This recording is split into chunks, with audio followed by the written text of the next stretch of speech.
You know how every planet in the solar system spins on its axis with a slight tilt, much like a top, like Earth, for example. Well, Uranus is different. It's rolling around the sun on its side. And that's just one of the strange things about this sideways planet. So let's take a deep dive into the bizarre world of Uranus.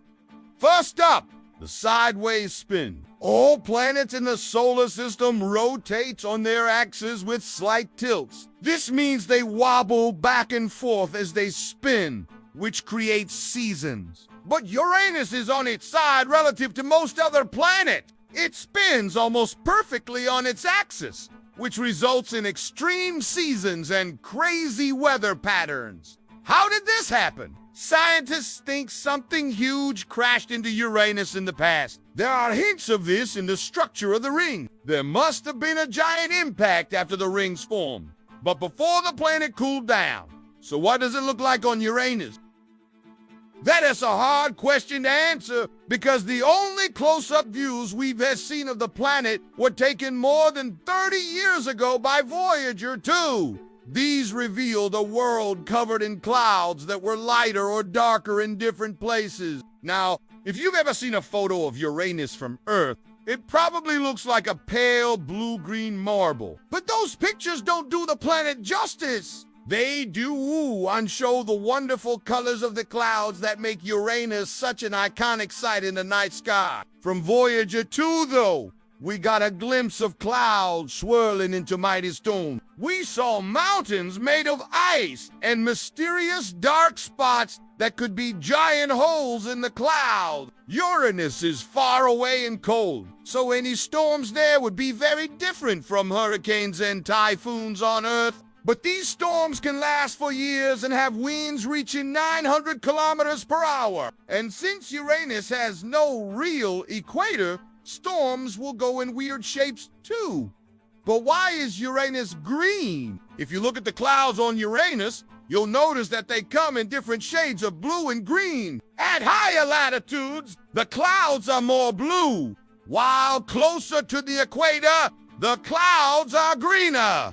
Why is this? It is due to the swings in temperature and pressure as the planet's atmosphere moves from frigid cold to scorching hot. In fact, the swings are so extreme, some of the clouds turn a reddish-brown color, especially during summer. But this doesn't explain why it's green overall. That's because of the gases in the clouds. Uranus' atmosphere is mainly hydrogen and helium, just like Jupiter and Saturn. But there's also a good amount of methane. Methane absorbs red and infrared light, reflected mainly blue and green. So the bluish hue is methane bouncing light back to our eye. Now, thanks to modern telescopes, we can see Uranus in even greater detail. We're discovering new things about its atmosphere, including flashes of lightning bigger than those on Earth and fainter storms hidden in the blue haze. Most of the storms on Uranus are mid-latitude storms, meaning they form between the equator and the poles. Unlike Earth,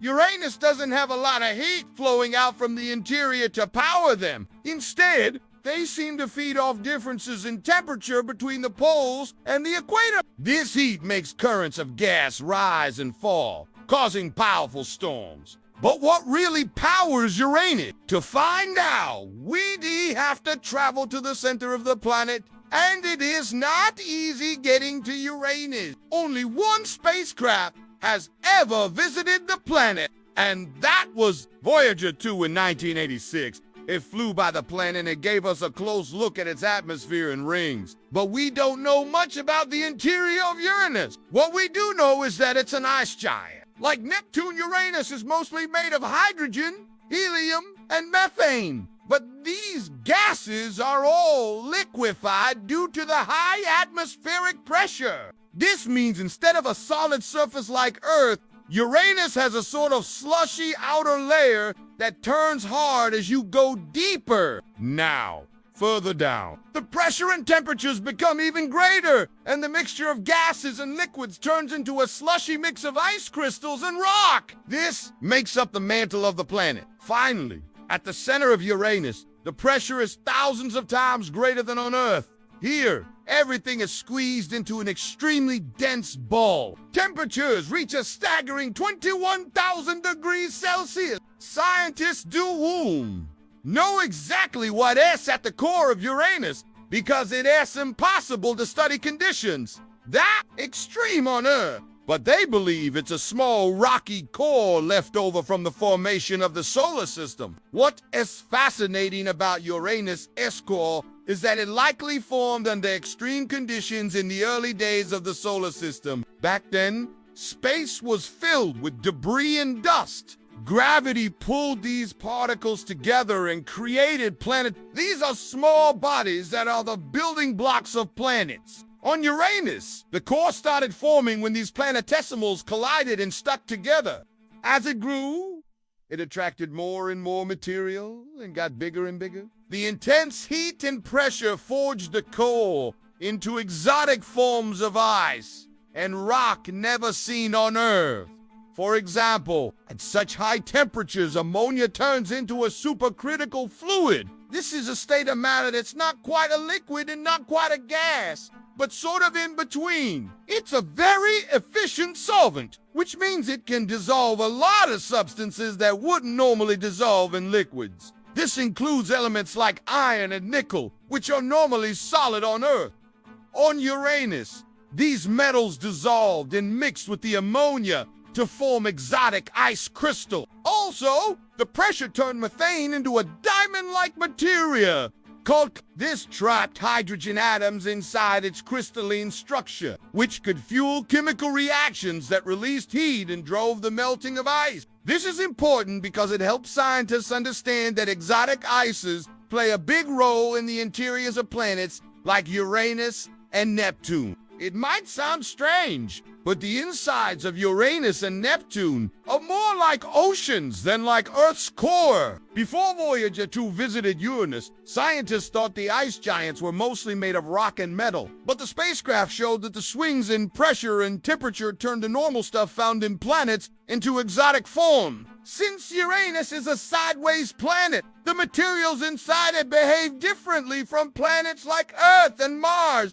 which rotates upright. Scientists use computer models to try and figure out how the rotation of Uranus affects what happens inside the planet. The results suggest that Uranus' atmosphere extends lower than on other planets, and that convection currents play a key role in shaping the planet's interior. Convection is the process where hot fluids rise and cold fluids sink. This creates currents that mix fluids around, which helps transfer heat through the planet. Uranus rotates so fast that the centrifugal force actually pulls it apart a bit at the equator. This makes the planet wider than it is tall. The rotation also speeds up convection currents in the atmosphere, which transfers heat from the interior to the exterior. This keeps the slushy mantle churning and contributes to Uranus's unique features. But Uranus isn't just a giant ball of ice. It also has thin rings and mysterious moons. The first discovery of Uranus rings was made by William Herschel in 1787. He noticed several narrow, opaque lines that looked like flattened spheres. These are the main rings of Uranus, and they're among the most extensive in the solar system. Scientists have identified 13 rings, but they're still not sure exactly how many there are. The rings are intermediate in complexity, halfway between the more extensive set around Saturn and the simpler rings found around Jupiter and Neptune. On Uranus, the rings are opaque and only a few miles wide. They're intermediate in complexity, halfway between the more extensive set around Saturn and the simpler rings found around Jupiter and Neptune. The rings around Uranus are intermediate in complexity. They are halfway between a more extensive set around Saturn and the simpler rings found around Jupiter and Neptune. But despite being intermediate, Uranus rings have their own unique features. For example, they're intermediate in opacity, halfway between the opaque rings of Jupiter and the transparent rings of Saturn. And they're intermediate in particle size, halfway between the large chunks of rock around Saturn and the fine dust around Jupiter. This gives Uranus rings a distinctive appearance that sets them apart from the rings of other planets. Uranus also has 27 known moons, which are intermediate in number between the 8 major moons of Jupiter and the dozens of small moons of Saturn. These moons are intermediate in size, halfway between the large moons of Jupiter and the smaller moons of Neptune, and they're intermediate in complexity, halfway between the more diverse moons of Jupiter and the more uniform moons of Neptune. But like the rings, each of Uranus' moons has its own unique features that make it special. For example, Miranda is one of the most geologically active moons in the solar system. It has active volcanoes and a surface covered in craters and canyons. Some of the canyons are as deep as the Grand Canyon and as wide as the United States. This is the result of tectonic activity driven by the tidal forces between Uranus and its moons. Miranda has been heavily cratered over the years, but it's also been resurfaced by volcanic activity. It is possible that the volcanic activity on Miranda is powered by the internal heat generated by the tidal flexing. The tidal forces also cause the moon to bulge at the equator, making it wider than it is tall. So that's Uranus, a sideways planet with a mysterious atmosphere, hidden moons, and a core of exotic ice. Thanks for watching!